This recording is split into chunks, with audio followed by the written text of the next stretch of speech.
editor versus director. Wih, padahal nggak sengeri itu ya maksudnya. Ini tadinya nih, ini kenapa aku pegang-pegang? Tadinya tuh aku mau pakai gitu biar kayak apa? Macio. Tapi kok kayaknya nggak oke, nggak usah aja. Iya, temanya itu editor versus director. Sebenarnya Sempet tuh bang. kan, sebenarnya kan nggak seserem itu ya Mas ya kita kalau sama Betulnya. sutradara itu, Mas Don. Ya, Ah, aku kedengeran baik-baik Mas. kamu baik-baik. Aku baik-baik nggak? Baik-baik. Apek Mas, apek Mas. Kok putus-putus? Wah, enggak putus-putus. Lancar, iya mungkin Mbak Dewi. Jangan putus dulu Mbak Dewi. Dia masih dalam kulkas mungkin. Yang paling kelihatan dari corona, ntar benerin di post pro. Enggak ada, enggak gitu. Oke, editor versus director. Itu ada yang bilang hubungannya tuh manis-manis apa? Ngeri-ngeri sedap, terus manis-manis jambu. Tapi buat aku, kalau menurut aku nih, sebenarnya hubungan sutradara sama editor itu romantis, Mas. Intim gitu. Berdua mulu kan, dan itu paling lama dibanding teman-teman yang lain gitu menurut aku ya gitu. Nah, kalau Mas Dono nih, menurut Mas Dono, sorry nih, Mas Dono sekarang lagi ngedit apa Mas Don? Jadi filmnya Rizky Balki. Mas Balki ya, Gis and An ya, Ya. produksi mungkin ya. Nah kalau menurut Mas Dono, sendiri hubungan sutradara sama editor itu gimana Mas? Wah susah di ini ya, speechless lah pokoknya. Speechless. Ya. Jadi editor itu kalau di film kan sebetulnya baru ketemu sama sutradaranya benar-benar itu pas lagi selesai syuting lah, benar-benar baru masalahnya itu pas itu. Tapi sebelum proses itu kita udah harus kenali dia dari lahir batin dulu. Jadi ya selain kita mempelajari draft kontrak sih, draft scriptnya, terus ya selain itu kita harus PDKT dulu sama sutradaranya. Nah, itu Kayak pacaran ya. Ya, kan kalau syuting itu nggak selalu editor ada di lokasi, jadi kita LDR dulu biasanya. Nah pas udah ketemu tuh kangen-kangennya kan, kangen tak terbendung, akhirnya ketemu ya gitu aja sih, duduk bareng aja udah, ngobrol dulu lah, kita ngobrol dulu paling apa kabar ya, udah makan belum, terus makan ya wis, makan dulu yuk.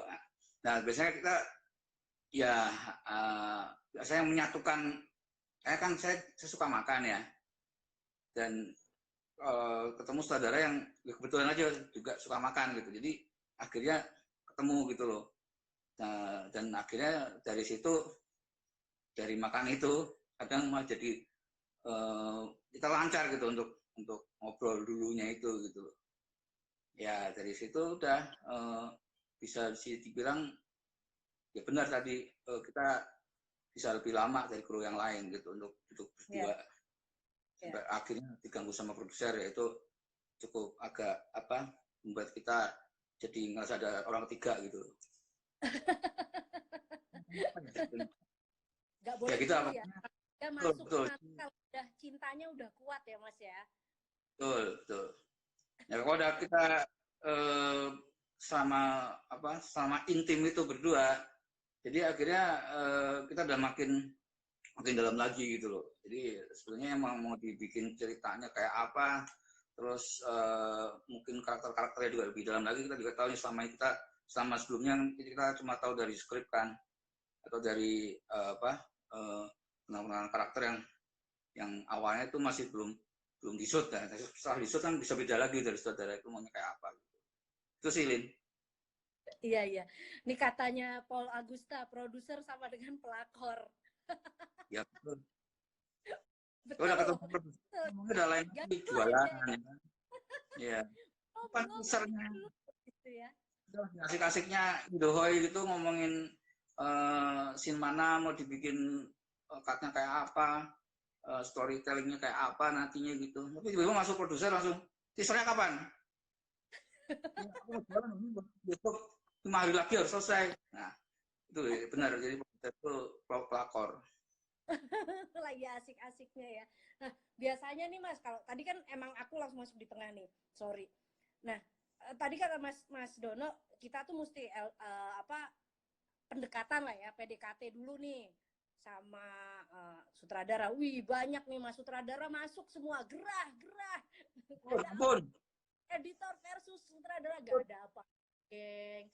Ini biar seru aja judulnya dikasih itu, tapi sebenarnya kita mau ngomongin hubungan baik atau kolaborasi apa yang terjadi di ruang editing antara sutradara sama editor. Balik lagi Mas, kalau tadi udah ngomongin kita harus PDKT sama sutradara gitu kan. Selain kita ngerti kesukaannya apa, terus karena kalau dari kesukaannya apa tuh kita jadi tahu ya kadang ya apa, oh gayanya si sutradara ini nih begini nih. Terus Ya, cara cara berceritanya seperti ini tuh kadang kita bisa bisa tahu dari kita ngobrol pas makan, atau dari kita mungkin kadang Mas Dona suka gini nggak, suka misalnya di hire gitu oleh satu PH atau oleh sutradara atau produser, terus nanti siapa sutradaranya, si A misalnya, terus karena kita nggak pernah kerja bareng sama dia, uh, Mas Dono suka lihat film-filmnya dia dulu nggak, biar tahu oh nih gayanya dia kayak apa nih, oh nih sutradara ini stylenya seperti apa, suka riset, melakukan riset sendiri nggak tentang si sutradara itu di luar urusan, sebelum ngomong urusan masalah cerita dan lain-lain ya gitu. ya, ya itu yang selama ini aku lakukan itu sebelum masuk jadwal kerjasama sama siapa gitu. Aku langsung mencari sih biasanya yang film-film lamanya dia yang masih yang udah ada di YouTube misalnya, atau aku ada di atau udah sempat nonton juga, jadi aku juga bisa mengenali apa lebih jauhnya itu di situ itu. Jadi seperti apa ininya apa melakukan shotnya, sinnya, dan dia seperti apa khasnya dia gitu. Kadang kan dari film, dari sini dari nonton filmnya dulu. Ya, berarti dengan kata lain tuh kadang kita sebagai editor juga harus bisa menyesuaikan dengan style sutradara, atau mungkin mengawinkan kali ya Mas ya, mengawinkan apa yang kita punya dengan apa yang biasanya sutradara tersebut lakukan gitu ya Mas ya, atau piye Ya Mas? dulu ke saudaranya, jadi sampai itu pengennya apa gitu. Kamu tuh pengennya apa, ke Riza kah atau ke Edwin kah atau ke Edi Suatmaja, aku selalu nanya kamu maunya apa gitu. Nah kadang masing-masing tuh punya khasnya sendiri-sendiri gitu. Pengennya apa tuh kadang langsung jelimet dulu baru jelasin aku pengennya kayak gini, aku pikir dulu gitu. Pas agak lama diajak makan, diajak dengerin musik, diajak apa, baru sadar oh pengennya kayak gini, kok beda sama film yang dulu ya kayak gitu. Jadi biasanya kayak gitu. Jadi misalnya saudara yang baru kenal sama aku gitu, baru ketemu gitu, dia juga sama-sama mencari tahu gitu loh. Aku tuh senangnya apa, nanti cara ngeditnya kayak apa tuh juga sama. Saudara itu kadang juga sama juga ngeliat dulu filmku kayak apa gitu. Ya ya ya Dan ya ya. eh, kita sudah sengaja akhirnya ya pasti dalam proses editing tuh akhirnya ketemu juga, nggak langsung di awal langsung ketemunya apa gitu loh. Ya. Dan pertama pada proses sebelum masuk editing kita assembly dulu ya. Jadi assembly itu justru itu waktu kita juga lebih mendekatkan lagi dengan karakter sutradara itu maunya kayak apa gitu loh. Terus sutradara itu dia mau ngarahin film ini mau kemana itu baru kasih assembly itu baru kerasa gitu. Sebelum ke draft satu. Ya ya ya ya. Ya ya, assembly tuh kayak jadi kayak mereview sih ya Mas ya. Kalau kita edit tuh mereview apa yang sudah dituangkan si sutradara ketika syuting gitu kan. Dari Iya. situ kita kenalin nih treatmentnya director. Oh, nih director arahnya mau ke sana. Oh, shotnya dibikin ini mungkin apa namanya, maunya ke arah ini arah ini. Nah, kalau kita dapat kalau kita dapat sutradara yang enak, yang kita bisa ajak ngobrol dari awal sampai kita proses editing tuh seru banget sih Mas ya. Beneran kawinnya kayak udah bertahun-tahun gitu ya kan. Tapi pernah nggak Mas Dono dapet director yang ada nggak sih director yang nggak pernah ketemu sama sama editornya gitu, tapi ketika kita melihat gambarnya, maksudnya nggak ketemu gini mungkin, nggak sempet mungkin ya, karena dengan industri sekarang nggak sempet ngobrol sama editornya di awal, terus kita tiba-tiba dapet materi,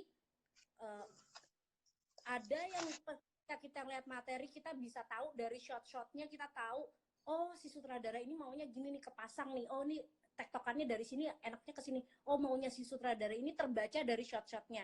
Tapi ada juga yang dapat materi yang kadang kita ngerasa aku nggak ngerti nih diapain gitu loh. Pernah nggak Mas kayak gitu Mas? Pernah. Jadi emang aku juga belajar juga ya dari pengalaman sama ini. Apa yang dilakuin Mas Dono? Ya, jadi benar sih di assembly itu, terutama assembly ya. Di assembly itu aku jadi ngerti juga kemauan saudara atau saudara itu mau mengarahkan kemana, khasnya kayak apa, motifnya apa, karakternya mungkin ada perubahan di saat syuting, dari skrip ada perubahan atau apa, itu bisa ke isinya kayak kelacak gitu lah sama aku tuh. Kira-kira oh ngomongnya kayak gini, oh ternyata gini, ternyata oh lain. Nah itu nanti pas lagi suatu saat pas lagi masuk ke tahap draft 1 misalnya, jadi saudaranya itu ada sih, pernah aku sekali yang jadi datang gitu pas lagi preview aja, preview draft dia bukan salah dia juga gitu, nggak bisa datang selalu duduk bareng karena emang dia juga lagi diminta syuting juga sampai yang sama untuk film yang lain yang berikutnya gitu. Jadi nah kebetulan ya mungkin juga karena aku udah kenal ya sama saudaranya dari zaman kuliah, jadi ya aku ngelihatnya oh anaknya kayak gini, tapi aku mesti lihat dulu nih apa di filmnya ini dia mau ngarahin kemana filmnya gitu. Dan kebetulan ya dengan assembly itu jadi terbantukan sih, jadi aku bisa lebih tahu lagi gitu loh kira-kira mau ke arah kemana gitu. Iya. Itu emang kayak jadi surat. Itu pada ngomong bingung semua, kenapa sih? Ngomong apa? Bingung semua tuh, pada bingung tuh, pulung bingung.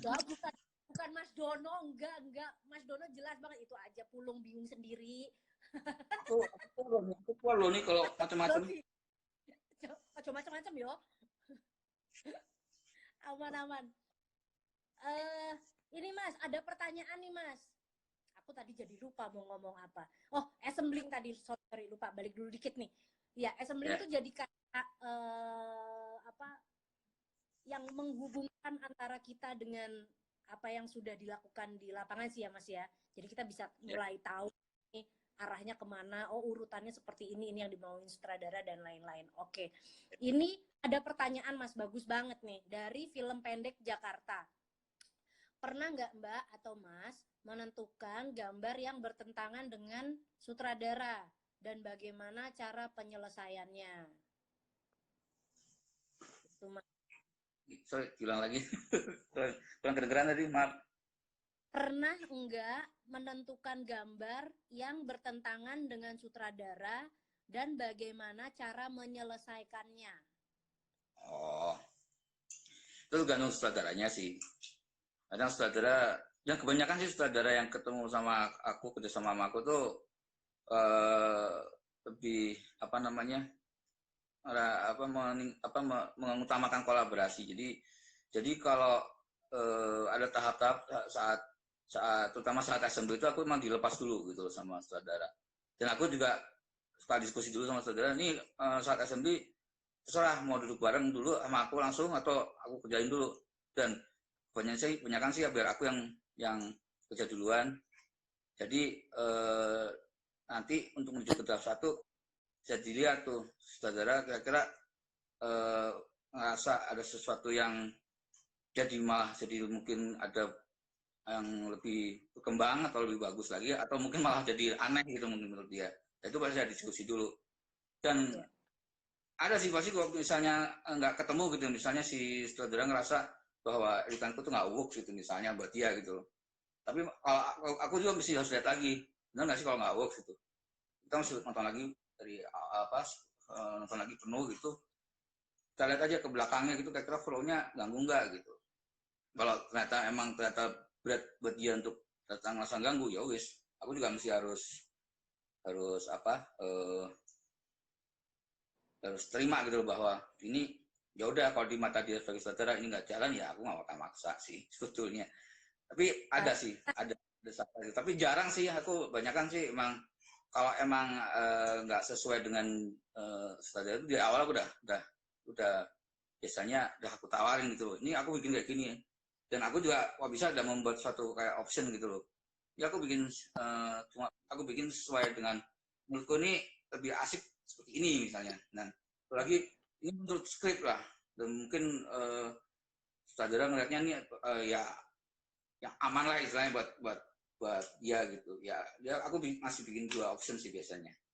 Ya, ya, ya. Rajin sekali nih Mas Dono nih. Oke nih, patut dicontoh. Jadi kalau kita misalnya temen-temen nih yang lagi ngedit, kadang kadang tuh kita dapat dapat bukan dapat masalah ya, dapat tantangan sih dari entah itu dari sutradara atau dari produser yang misalnya kita memungkinkan untuk adanya beda pendapat. Misalnya dari point of view sutradara seperti ini A, dari point of view editor dia punya interpretasi yang seperti ini misalnya B gitu, anggaplah ya A dan B gitu. Nah, tugas editor tuh kan gimana caranya mendeliver semuanya gitu ya Mas ya, ngawinin gitu loh, ngawinin gitu, nggak bisa sutradaranya kekesumeke maunya dia, editornya juga kekesumeke maunya dia, ini harus kawin nih semuanya. Nah, kadang untuk mengantisipasi itu dan kadang juga ada sutradara yang aduh maksudnya gimana ya nggak ngerti, udah boleh gak dia cuma bisa ngeliat misalnya kalau udah dibuat gitu. Nah, kadang si editor juga harus rajin nih. Oke deh, coba deh kita buatin alternatif yang sesuai dengan apa yang dipikirkan sutradara dan apa yang misalnya pengen ditawarkan oleh si editor gitu. Nah, nanti di situ kita lihat tuh mana yang kira-kira secara tampilan, secara flow, secara rasa, secara banyak lah ya, banyak hal bisa lebih mewakili karakter atau mewakili ceritanya gitu ya Mas ya. Nah kalau misalnya dua-duanya mungkin belum pas, oh mungkin nih kalau ide sutradara dan ide si editor dikawinin mungkin akan lebih oke nih. Nah itu pun bisa menjadi alternatif ketiga ya Mas ya. Iya betul. Ya, Dan masih itu juga masih ingat sih, sutradara editor itu adalah apa namanya tempat apa ya, pijakan lah sebetulnya. Kita tuh posisinya itu editor sebagai pijakan ya, saudara juga ada produser juga di situ.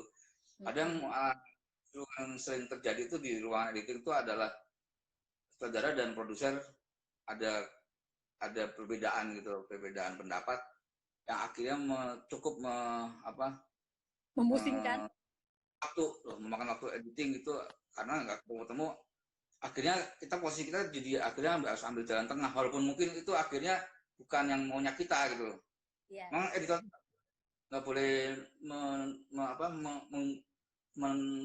mengeksploitir kemauan kita gitu loh, karena kita tuh hampir sama kayak klien service sebetulnya sih untuk hal kayak gini. Akhirnya Ya jadi makanya aku bilang kita jadi kayak pijakan gitu, pijakan mereka. Kalau kita goyah ya udah, mereka nggak ketemu, nggak selesai gitu.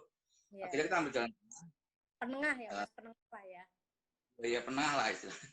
Jadi terutama ini nggak terjadi kalau misalnya posisi sutradara dan produser itu dalam satu level yang mungkin sama ya. Ya bisa mungkin kalau aku nyebut ada Miles, ada juga Palari, itu agak mirip lah, posisi sutradara dan produser itu tingkatnya sama gitu. Dan sisanya itu produser dan saudara beda pendapat, ya kita posisi di penengah lah. Penengah, walaupun kita harus memutuskan solusi yang mungkin kita juga bukan maunya kita gitu loh. Ini kayak cutnya orang cocok, tapi kayaknya nggak cocok buat produser. Tapi ini saudara kayaknya lebih condong ke yang berlawanan, dan yang mungkin juga masih agak nyambung sama aku gitu misalnya kayak gitu. Nah, Ya kalau udah aku kalau terjadi seperti itu biasanya Mas Dono yang dilakukan apa, Mas? biasanya ya itu tadi, makanya aku udah bisa menyimpan amunisi lah istilahnya gitu. Jadi aku bisa ada scene yang mungkin bisa dibilang lumayan apa ya, lumayan membuat apa ya, jadi scene yang penting lah istilahnya itu, penting untuk ya saudara produser misalnya itu. Pokoknya ini ada kemungkinan di sini ini bakal ada clash gitu loh. Sorry. Jadi Minum, Mas, minum. bakal ada perbedaan lah di situ. Nah, aku bisa sih nyiapin option gitu loh. Cuttingan yang mungkin ada cuttingan yang udah aman untuk mereka berdua. Ada cuttingan mungkin dari stylenya aku gitu, editor. Ada lagi yang tengah-tengah gitu loh. Yang itu director gitu, di sini director. Jadi kok bisa aku bikin, malah mungkin bisa bikin 3 option. Ya. Nanti bisa akhirnya tuh bisa kita pastikan, bisa ditentukan bersama-sama mana yang terbaik Ya. untuk ceritanya gitu ya, Mas ya. Dan itu ya kita masih lihat lagi sih yang terbaik pilihannya. Iya. Jadi memang di ruang editing nggak ada sih ya. So far nih, ya saya pun juga gitu, nggak ada yang mau menang sendiri, itu nggak bisa sih. Sutradara mau menang sendiri juga. Kita memang harus ngobrol, mencari solusi untuk mendapatkan hasil maksimal demi ceritanya sih. Kadang kita lebih alotnya ke situ, bukan masalah ego gue bener lo bener, enggak gitu, tapi ini untuk kebutuhan cerita mana yang terbaik, seperti itu biasanya yang harus kita putuskan. Ini misalnya draft 1, draft sampai draft 4 misalnya, itu masih versinya sutradara lah gitu kan. Jadi kan untuk masuk ke draft 3 atau draft 4, produser baru nonton misalnya, nonton dan dia lihat, kayaknya nggak coba deh misalnya kayak gitu, susah deh kayaknya buat masuk ke bioskopnya nih, nontonnya kayaknya bakal susah deh. Ya akhirnya draft ke-3 atau ke-4 ke atas itu udah harus tonton sama rame-rame sama produser juga kan. Nah itu akhirnya kita juga harus akhirnya mengelus-ngelus ngepuk-pukin sutradara untuk kita dengerin aja dulu produsernya maunya apa. Kalau emang ternyata emang masih keluar dari keinginan sutradara misalnya, ya kadang aku juga ada yang, ya aku udah bikin beberapa option nih, kira-kira kalau dari kalian tuh yang works yang mana gitu. Akhirnya bisa juga dari option itu dipaduin jadi satukan lagi, bisa dalam satu hitungan setengah hari itu cuma ngurusin satu scene itu doang gitu loh. Akhirnya itu kalau digabung bisa nggak gitu misalnya. Iya. Itu mungkin yang terjadi sorry lupakan. Ya, ini tadi ngomongin masalah beberapa alternatif editing gitu ya Mas, yang kita bisa tawarin ke sutradara atau produser. Nah, ini ada pertanyaan nih Mas, yang mungkin ada connect sini ya. Ini sah nggak dari Bayu Kurnia, sah atau tidak kalau editor kadang sedikit merubah konsep awal? Nah, biasanya kalau ada perubahan konsep tuh biasanya ada alasan tuh. Nggak mungkin editor tiba-tiba ngerubah konsep tuh, nggak mungkin sih. Pasti ada masalah, nggak tahu, kalau menurut aku biasanya kalau kita kadang merubah dikit tuh struktur kali ya yang dimaksud ya, itu pasti ada masalah di masalah penceritaan kah atau ada apakah gitu. Nah, mungkin nggak tuh Mas? Ya benar sih, jadi mungkin bukan konsep ya, konsep itu kan, kalau konsep itu udah lebih apa, konsep cerita itu kita nggak bisa merubah konsep cerita. Yang jelas pasti kalau udah misalnya kita merubah, akhirnya editor merubah, udah parah banget berarti. Bisa juga shotnya nggak terkejar misalnya gitu, nggak sesuai dengan apa yang dimauin saudara misalnya, atau shotnya nggak terpenuhi lah gitu. Jadi nggak membantu untuk membangun cerita di scene itu gitu loh. Flow-nya jadi merusak lah dari segala film, dari sepanjang film tuh flow itu yang di scene itu yang merusak flow misalnya. Ya akhirnya yang kita bisa lakukan adalah yaitu yang berubah struktur, nge-switch scene misalnya, atau kita nyolong tek-tek yang mungkin bisa jadi bloopers, tapi akhirnya malah justru kita yang otek itu yang membantu gitu. Jadi kita harus banyak rajin nyolong sih. Harus rajin menyeleksi shot ya Mas, harus rajin nontonin shot ya. Ya, nah itu ya tadi saya beli itu saatnya itu, selain kita berusaha untuk kenal director, walaupun kita sebelumnya udah sempat diskusi, terus akhirnya kita lihat di assembly, oh ternyata dia nggak ngejar nih yang scene ini, oh nggak ngejar, oh nggak dapet. Akhirnya ada yang baru dari scene, dari script, ada yang lari, ada yang bikin scene baru gitu misalnya. Iya. Ya akhirnya di situ kita bisa ngeliat, oh ini kayaknya shotnya nggak works nih, shotnya jelek gitu misalnya. Ada sekitar 10 take tapi nggak ada yang kepakai semua, nggak ada yang bisa dipakai gitu misalnya.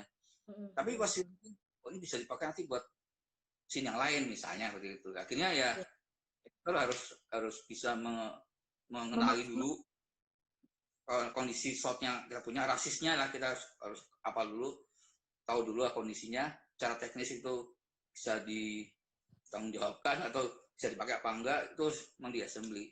Ya dari situ baru kita bisa di preview ke saudara, kita lihatin semua nih, yang jelek pun kita pasangkan.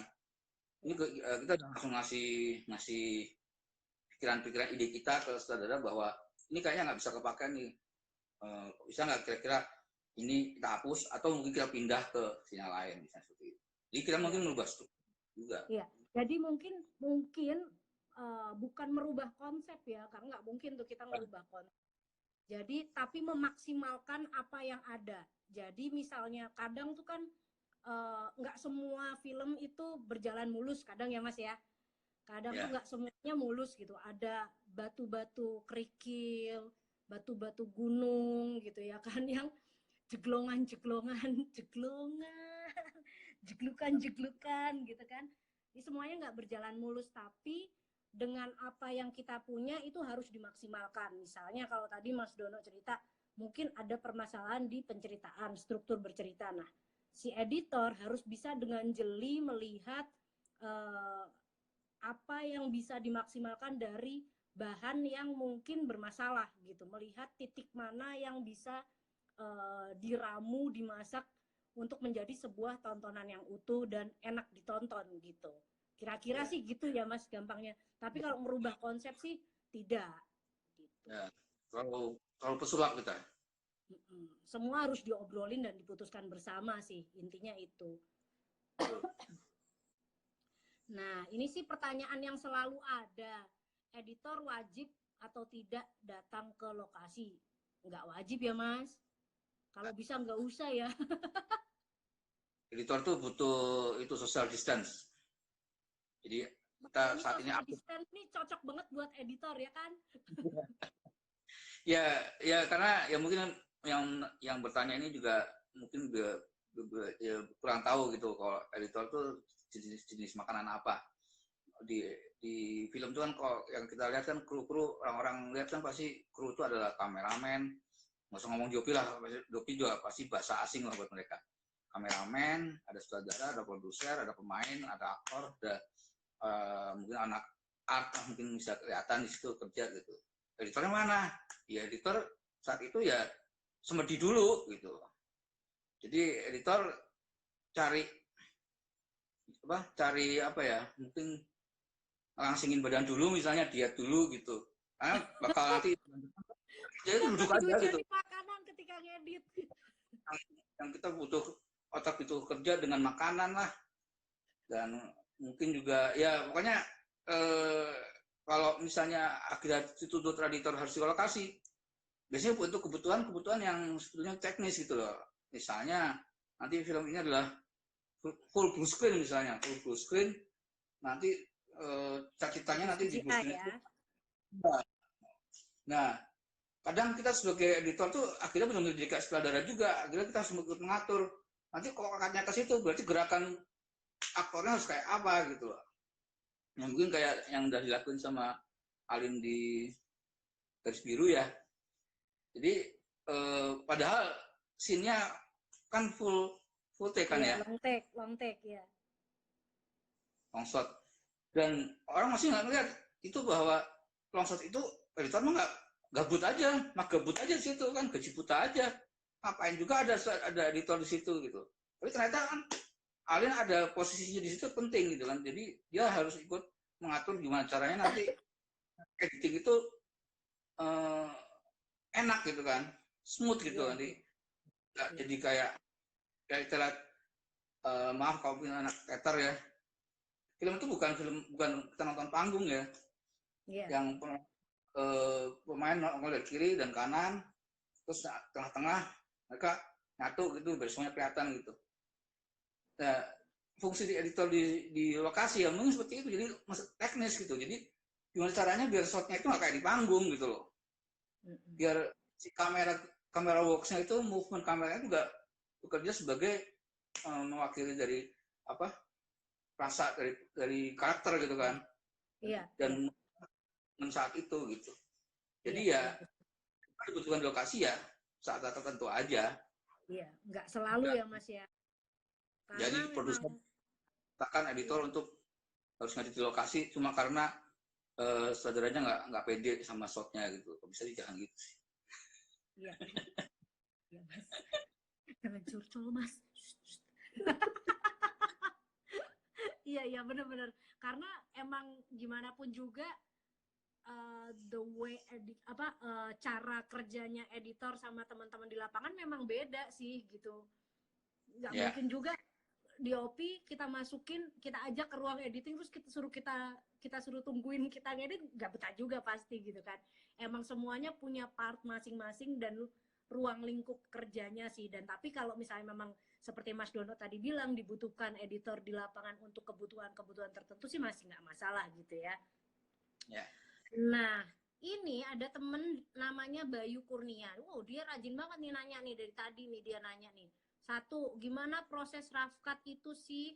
Terus kalau ngedit satu film sampai picture lock itu butuh waktu berapa lama? Gitu. Kalau Mas Dono berapa lama Mas kalau satu film? Tergantung sih. Ya tergantung biasanya kalau yang tanya lebih ke ngomongin schedule picture locknya kapan ya, aku tanya dulu ke produsernya, kelan produsernya, kira-kira mau tayang kapan yang penting. Dan biasanya kayak gitu kita, ini mau bikin film epic, tapi picture locknya ya sebulan lagi lah picture lock gitu. Ya tuh kita ngeliat secara kemungkinan ya susah juga film epic itu, film fighting atau film perang gitu, tapi dikerjakan dalam waktu sebulan yakin bisa selesai. Iya nggak mungkin, betul.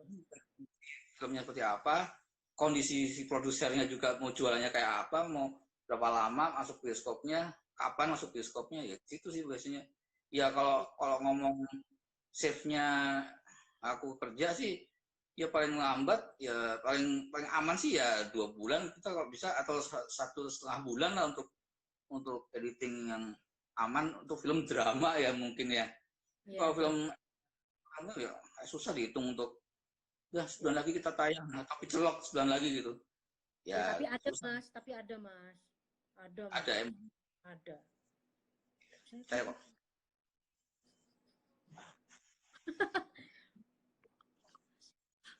Oh iya. Dengar tak Mas? Dengar. Ya. Dengar. Jangan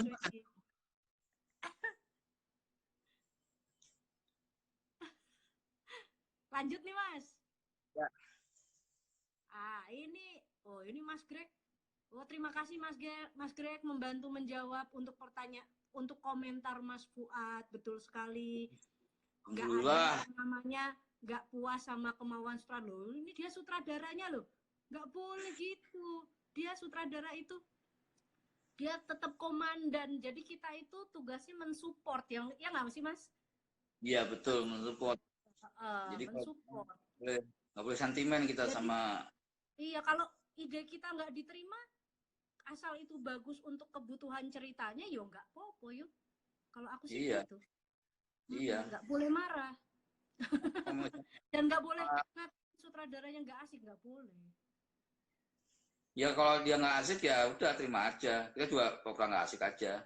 Pura-pura asik. Ya udah terusin aja. Loh ini kamu editor apa aktor Mas kok bisa pura-pura? Nggak pakai topeng kok. Ya, ini ada pertanyaan nih, cakep banget nih dari Dea. Aku kok kayak penyiar radio ya. Dari Neng Dea Devanira nih, Bang. mau tanya Mbak dan Masnya, pernah nggak sih dapat materi yang bisa dibilang jelek, tapi sutradara banyak maunya? Itu gimana ya cara ngatasinnya? Hehehe. Makasih Mbak Mas, tadi sebenarnya kurang lebih udah dijawab sih ya Mas ya. Tapi mungkin kalau ada yang mau nambahin, monggo. Ya, ya paling kalau yang paling parahnya paling aku minta shoot ulang aja. Kalau dia nangis ya udah, ya wis lah. Mau diapain nih filmnya terserah aku edit ya. Aturan ini aja, etika. Iya, iya. Yang penting semua diobrolin. Ya Ini diobrolin. Bayu Kurnia nih ini banget nih, kayaknya butuh pencerahan sekali Mas. Dia masih masih pengen tahu yang dimaksud tentang rough cut editing itu apa, terus bedanya editing offline sama online tuh apa nih sebenarnya. Kalau teman-teman ngikutin 2 hari yang lalu nih udah sempat kita bahas sih, cuman boleh lah kita bahas sekali lagi, tapi jangan 3 kali ya. Mungkin hostnya, kalau hostnya ganti mungkin boleh. Kalau saya masih hostnya, tolong jangan nanya hal yang sama teman-teman, saya pucing. Tapi nggak apa-apa, ini kita jawab dulu aja. Jadi rough cut editing itu apa, terus nyatuin offline sama online editing itu maksudnya gimana gitu Mas. Ya rapat itu sebenarnya pengistilahan editing apa pekerjaan editing itu sendiri di film tuh kan melakukan rough cut. Ya, ya sesuai dengan namanya kalau diartikan ke Google Translate juga rough cut tuh potongan kasar. Jadi kita melakukan hal-hal yang kasar dulu sampai akhirnya kita harus ngalusin. Ngalusin tuh bukan online ya, tapi menghaluskan dan arti secara cut itu udah makin makin enak lah ditonton gitu loh sama untuk penonton. Jadi proses rough cut itu adalah proses di mana editor yang benar-benar bekerja untuk mengedit filmnya.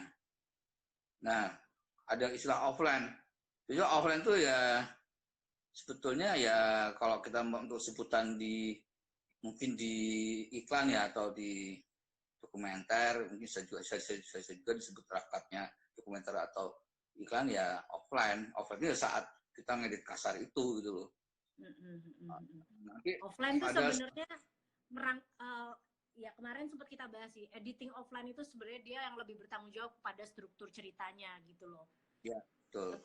Ke struktur ceritanya, ini ceritanya mau diarahin kemana, karakter seperti apa, nah itu tanggung jawab di offline editing. Tapi sebenarnya kalau di film sih nggak ada ya Mas ya, istilah editor offline, editor online sih nggak ada ya, kita ya editor film gitu aja. Faktanya masih banyak lah produser yang bisa bilang sih nggak baru ya di dunia film, tapi masih menyebutkan bahwa kita masih kerjanya sebagai offliner. Itu lebih sering kita dengar di iklan sih ya Mas ya, offline sama online editor itu ya. Nah, kalau online udah pertanggungjawaban dari departemen yang lain, maksudnya tahapnya udah bukan tahap dia sebagai editor yang menyusun cerita gitu loh. Yang dia online itu adalah istilahnya apa ya, make up filmnya itu film atau iklan atau dokumenter itu jadi bisa lebih di ya ada di situ ada grading, ada kita kalau ada grafis komputer grafis atau CGI dan lain-lainnya, atau juga ada koreksi gambar kayak misalnya mukanya jelek dicantikin gitu, digantengin gitu misalnya. Jadi maksudnya di online. Jadi dia sebenarnya bukan mengedit dalam arti mengedit menyusun cerita, tapi adalah mengedit, mengkompos gitu ya, mengkompos, mengkoreksi dan menggrid warna filmnya gitu video atau film gitu. Ya, menambah atau mengurang atau menghilangkan ya Mas ya. Juga ada. Ya. Oke. Nah, ini ada yang nanya nih tadi, mungkin nggak sih kalau editor itu meminta sutradara atau meminta tim produksi untuk melakukan retake gitu, dan biasanya alasannya kenapa tuh Mas gitu? Ya, sering memang bener bisa kejadian seperti itu karena ya secara soft kita nggak punya misalnya gitu ya, kita butuh ada satu struktur cerita yang sebenarnya sudah solid itu di skrip ya misalnya, tapi saat di lokasi misalnya karena masalah hujan atau masalah lokasi atau masalah yang lain, akhirnya nggak terdelivery dengan baik gitu, hasil shotnya lah, atau mungkin aktornya juga nggak oke lah misalnya. Dan akhirnya pas kita edit, kita gabungkan dalam satu cerita rapat itu ternyata nggak works gitu loh. Dan ya aku sering sih, beberapa kali tuh aku juga menawarkan ini either mau dihapus atau mau terusin scene ini. Kalau mau terusin ya butuh retake gitu, karena ini nggak tertolong gitu loh. Kalau mau misalnya ini dihilangin masih bisa misalnya, ya udah. Biasanya si produser sih ngelihatnya dari segi apa, mungkin daripada budgetnya nambah lagi, ini udah dihapus aja misalnya gitu. Ya itu ya, kalau misalnya mau tetap pertahankan, ya wis kurang lah gitu. Itu pernah sih beberapa kali kejadian seperti itu. Terus dibujuk rayu gitu nggak? Jangan Don, jangan pulang. Gitu. Jangan pulang. Jangan pulang. Ya pokoknya sih, ya aku kembali lagi ke produser gitu. Udah kayak gitu lah ke produser. Produser mungkin nggak nih, si sutradara kadang suka yang bersikeras bahwa kadang kalau yang paling sering menerima ini ternyata butuh retake tuh sutradara sih yang paling sering, karena dia juga ngerasa jadi terselamatkan kan akhirnya. Jadi suatu jadi baik, yang tadinya jelek akhirnya masih ada dipertahankan dan gue bisa bikin lebih bagus lagi gitu kan, jadinya kasih kesempatan kedua kan. Nah yang paling suka ke produsernya. Akhirnya kadang-kadang yang aku minta dijadiin teman untuk bisa menyembah si produser untuk retake dong. Akhirnya aku sering pakai begitu gitu. Karena pendapatnya editor nih, shot ini di sini butuh gitu, jadi kita butuh retake ya. Tolong jelaskan Don, tolong jelaskan, saya gitu. Ya aku bilang hitam sih menurut saudara begitu, ya wis lah, kayak retake aja deh gimana gitu. Ya, gitu akhirnya ya di putusan terakhir di produser ya. Ya, ini seru banget sih, maksudnya obrolan-obrolan situasi di dalam ruang editing tuh emang beda ya Mas ya. Bahasanya beda gitu. Kita bisa kayak di depan monitor berjam-jam dari pagi sampai malam gitu ya. Malah kadang sampai pagi lagi itu dalam keadaan harus selalu fokus tuh kan. Dan di dalam ruangan ya, maksudnya kalau teman-teman yang syuting tuh kan emang ya berjam-jam misalnya dari pagi sampai pagi, tapi di luar ketemu banyak orang ya kan, tapi tuh buat stamina atau harus ngejaga fokus dan masih harus bisa mengolah emosi, mengolah mental untuk tetap sehat dan waras, tetap bisa berkomunikasi dengan baik, itu kan lumayan.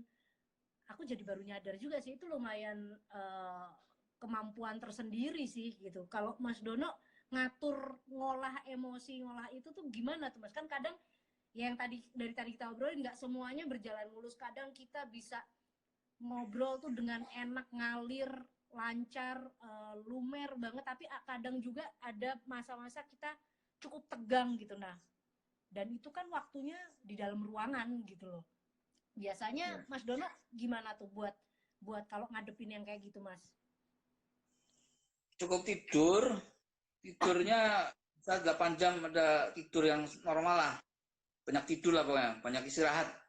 Jadi sebelum masuk ke proses editing yang bakal panjang tuh butuh waktu tidur yang istirahat. Aku tuh mesti inget iling sama umur, apalagi umur kita yang udah makin menjelang dewasa maksudnya. Dewasa plus itu akhirnya kita harus ingat bahwa di depan menghadang penyakit tuh, itu ingat itu kamu kebanyakan duduk, nah gitu kan, dan itu kamu itu harus ingat itu terus. Padahal kita juga bakal dihadapi sama masalah-masalah teknis dan masalah-masalah perbedaan pendapat antara editor sama sutradara sama produser, masalah-masalah shotnya ada apa enggak. Kita juga harus merangkai sebuah cerita yang panjang gitu. Ya aku sih terus terang, kalau aku pribadi sih butuh tidur yang benar-benar tidur yang sehat lah, waktu tidur yang benar-benar normal gitu untuk bisa aja sih. Ya. Dan yang susah sih kalau akhirnya kita udah benar-benar into ke kerjaan, ke editing gitu, itu bisa sih akhirnya aku juga lupa makan, bisa juga gitu. Akhirnya juga mungkin di tengah-tengah itu duduk bareng sama sutradara, tapi sutradara juga ternyata mungkin kurang fokus gitu. Akhirnya kita yang harus membalikan lagi fokus dia ke film. Kadang sedikit seperti itu. Dia misalnya kalau ada satu ide-ide sutradara itu nggak diterima produser misalnya, atau ternyata nggak works itu kadang bisa menyangkut ke emosinya dia juga, pengaruh ke emosinya dia juga. Akhirnya kita jadi penyeimbang emosi dia juga gitu kan. Ya selain itu juga yang mungkin juga semua editor itu rasa itu bahwa kita tuh jadi terlalu dekat sama aktor yang kita edit, karakter tokoh yang kita edit. Misalnya yang aku edit Castro ya, tapi aku kenal dia sebagai Cinta gitu. Dan akhirnya mungkin kalian juga sering ngalamin ya. Jadi pas lagi premier ketemu masih Cinta gitu, bukan Dian Sastro ya, Cinta. Gue langsung, Cinta bakal. Oh iya, nggak kenal sama aku ya. Gue jadi sering gitu. Jadi itu penyakit editor ya Mas, maksudnya itu semua editor punya cerita tentang itu tuh, so akrab sama pemain yang lagi diedit gitu. Itu dan yang malu-malunya tuh bukan nyebut namanya aslinya, tapi nama karakternya dia gitu. Iya, nama karakter kan. Gitu. Rangga apa kabar? Apa Rangga gitu, mau tampol aku berapa kali sama Niko. Ya, aku gitulah. Baper Mas, aku pernah sampai aku ngambek karena Mas Lukman Sardi nggak membalas sapaanku. Jadi, karena 40 hari waktu itu ngedit kawin kontrak di Bangkok 40 hari berdua doang sama asistenku waktu itu Dinda Manda. Udah tuh ngedit dia aja gitu kan. Terus pulang ke Jakarta ketemu di syutingnya film Mei, Mbak Westi, papasan dong sama Mas Lukman. Terus ya seperti biasa ya Mas, kenal akrab ya kan Mas gitu. Terus dia cuma melengos, aku baper sakit hati Mas, aku kok dia sombong banget sih, padahal kan kita akrab banget ya kan, kok dia nggak senyum pun tidak. Aku curhat ke Ocai nih, sutradaraku kawin kontrak, Mas Lukman tuh sombong banget, aku tegur tuh nggak nyapa. Emang kamu kenal? Iya enggak sih ya, aku memang nggak kenal, itu Kang Sono, aku bilangnya Kang Sono tuh sombong banget. Emang kamu kenal? Iya sih belum kenal. Akhirnya aku dikenalin di yang syuting berikutnya, sini biar Mbak Nora kenalan dulu gitu. Akhirnya aku sekarang so ikrip jadinya. Malu ya, itu pasti semua editor pernah punya pengalaman itu sih. Itu seru banget kita bikin kompilasinya. Berapa kali aku ngedit film yang main tuh Indra Birowo. Aku ketemu sama dia tuh rasanya udah kayak akrab banget. Kayak ngerasa kayak udah pernah nyimeng bareng sama dia, udah ngerasa kayak udah pernah nginep atau nginep di tenda bareng sama dia gitu. Padahal nggak pernah terjadi itu kan, monitor semua. Pas lagi ketemu langsung salaman dong, aku langsung ya, untung Indra Birowo itu kan masih agak masih humble ya, jadi mau siapapun ada yang nawarin salaman ya jadi masalah mana aku, cuma dia langsung nanya, kamu siapa? Oh, saya editor.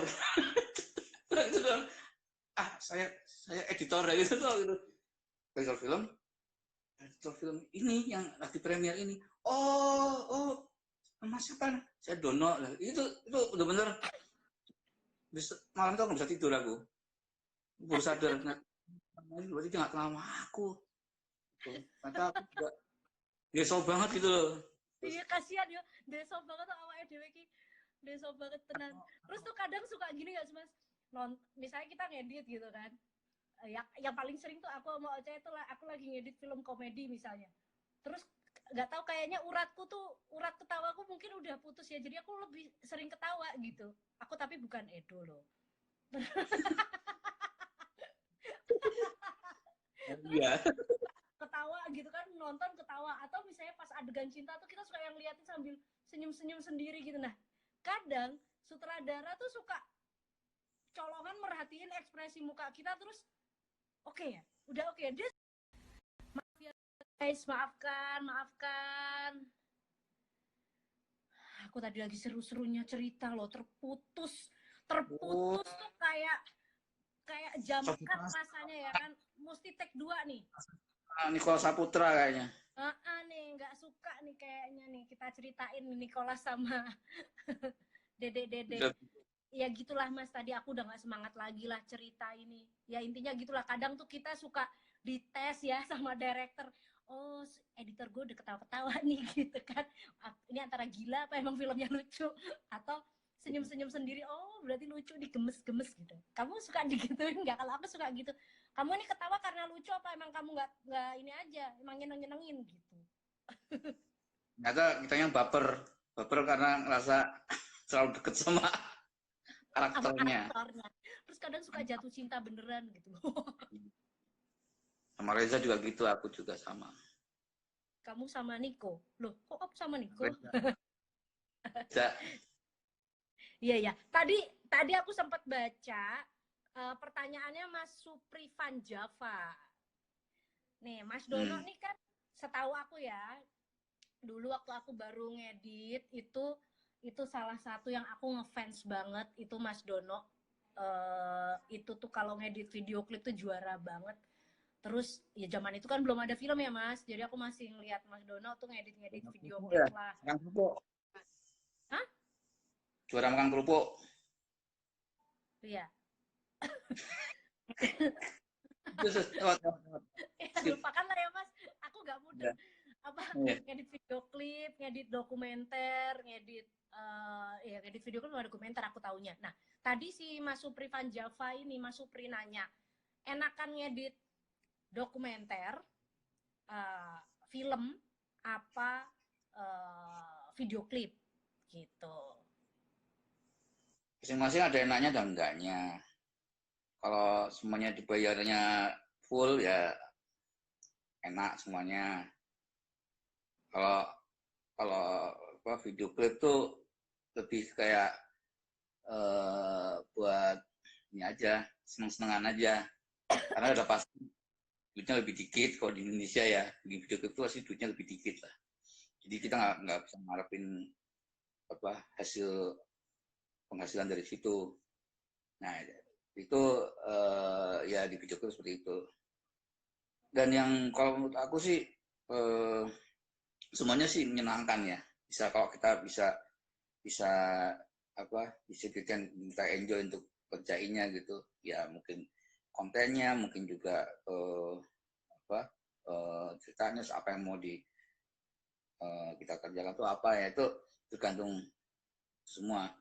Jadi kalau bisa dibilang sih hampir semua kerjaan bisa dokumenter atau film atau video klip ya aku sih suka semua. Cuma ya mungkin karena itu memang harus sering update sih ya, atau mesti merefresh ya. Kalau kita terlalu lama di film layar lebar ketemu dokumenter pasti beda rasanya. Dalam arti ada satu excitement, kita seneng, wah gila dokumenter udah lama. Tapi ada satu yang kayak apa ya, dokumenter mesti gimana yang ngerjainnya. Kita harus update lagi, kita harus lihat lagi caranya gitu. Nah ternyata pas karena kita terlalu lama untuk merefresh lagi gitu, akhirnya produksi harus terus jalan. Dan kadang itu banyak, sampai saat ini aku udah 2 kali ketemu dokumenter yang tetap belum siap secara produksi gitu loh. Dan akhirnya bener-bener jor-joran lah kita sebagai editor dokumenter, udah istilahnya bukan saudara kedua lagi, tapi saudara gantiin saudara yang beneran gitu loh. Itu jadi editor dokumenter itu adalah saudara menggantikan saudara yang beneran. Dan apalagi banyak hal-hal yang kita butuhkan untuk editing, kayak misalnya nggak ada skrip lah misalnya, atau skripnya berubah, nggak ada transkrip lah, dan akhirnya harus sendiri yang mentranskrip. Ya itu sih hal-hal seperti itu yang kita akhirnya mungkin jadi kayak aku tuh bisa prosesnya lebih panjang ya Mas ya. Panjang dan pasti lebih capek. Iya. Jadi kalau kan seneng yang mana ya sih, semuanya seneng kalau emang semuanya sesuai dengan yang kita butuhkan dan kita suka gitu. Iya. Oke Mas. Ini aku mau nanya satu lagi Mas, tapi sebelumnya terima kasih ya Dea Devanira udah ngasih tahu. Maaf kita semua nih geng gaptek ya, dengerin ya editor Inavet ya. Ini kenapa tadi putus karena Instagram punya durasi streaming. Jadi kalau lewat batas waktu otomatis dihentikan. Jadi jangan protes begitu mati. Tahu nggak, geng? Ini ya tadi ya mati langsung di grup itu. Kenapa mati? Kok mati? Kok hilang? Ayo buruan. Ini gitu. Pada cewek-cewek banget nih teman-teman saya tercinta, tersayang ini ya. Mas, Itu ini, sosmed. kenapa? Sampai ada yang minta Inafet bikin workshop dong tentang Ya, sosmed bikin streaming. workshop sosmed. Itu Nugros tuh yang nyuruh biar aja kita panggil dia jadi mentor. Telegram. Ayo, Mas terakhir nih. Kan ini Ya, kebetulan nih, tadi ngomongin masalah film, dokumenter, gimana ngeditnya enakan yang mana. Tapi kalau kita menghadapi direkturnya, sutradaranya, itu beda nggak sih Mas ngadepin sutradara film dokumenter atau ngadepin sutradara klip? Mungkin nggak terlalu ini ya, tapi antara film fiksi dan dokumenter tuh perlakuannya beda nggak atau ngadepinnya beda nggak atau sama aja? ada beda lah sama. Gantung backgroundnya dia sih. Kalau misalnya emang dia emang sudah pernah melakukan apa sebagai sutradara film, sudah pernah bekerja sebagai sutradara film, terus dia masuk ke dokumenter, kadang kita jadi lebih tahu, kita sudah tahu gitu dia mau kemana dan apa yang mau dia ceritakan, karena dia sistem kerjanya workflow-nya pasti nggak jauh dari dia, cara dia untuk mengerjakan film film fiksi ya. Dan dokumenter kadang suka sama gitu caranya, cuma ya lebih ke apa proses-proses kayak seperti apa ada transkrip di situ, ada ini itu dia kadang gue lebih enak untuk kasih masukan gitu ke sutradara yang mungkin sudah sama-sama lama di film apa lebar ya, film cerita. Nah kalau udah, dan juga kalau misalnya aku kerja sama sutradara dokumenter ya, dokumenter juga lebih enak lagi kok, karena dia udah pasti tahu gitu loh gimana cara gimana workflow di dokumenter. Jadi gue nggak perlu banyak permintaan yang sebetulnya nggak perlu gue minta lagi gitu loh, Iya, yang iya. kebutuhan dan lainnya. Nah yang susah itu adalah yang sutradara yang mungkin udah lama di video klip tapi ngerjain film lebar misalnya, atau yang parahnya sutradara video klip ngerjain dokumenter. Nah itu kadang kita sebagai editor ya yang pernah pengalaman di dokumenter ya, kita akhirnya jadi kayak ngajarin lagi gitu loh ke dia gitu loh. Kadang ya, bisa aja sih ada saudara iklan, saudara apa video klip tapi tahu di dokumenter itu beda lagi. Cuma banyak banyak sekali, nggak banyak sih, ada beberapa kali aku kerja dokumenter tapi dengan saudara yang backgroundnya tuh malah belum pernah di dokumenter misalnya, tapi di musik, tapi di iklan misalnya. Ya akhirnya kita harus yang membantu dia untuk apa istilahnya itu ya, jadi kan membimbing dia gitu, ini workflow-nya seperti ini kalau di dokumenter gitu. Hal yang seharusnya nggak dikerjakan sama editor itu, jangan akhirnya kita sendiri yang ngerjain gitu loh, jangan langsung memanfaatkan itu sebagai sutradara kedua lu gitu. Iya, kadang ada, maaf nih, ya ini mungkin semua pernah ngalamin ini sih.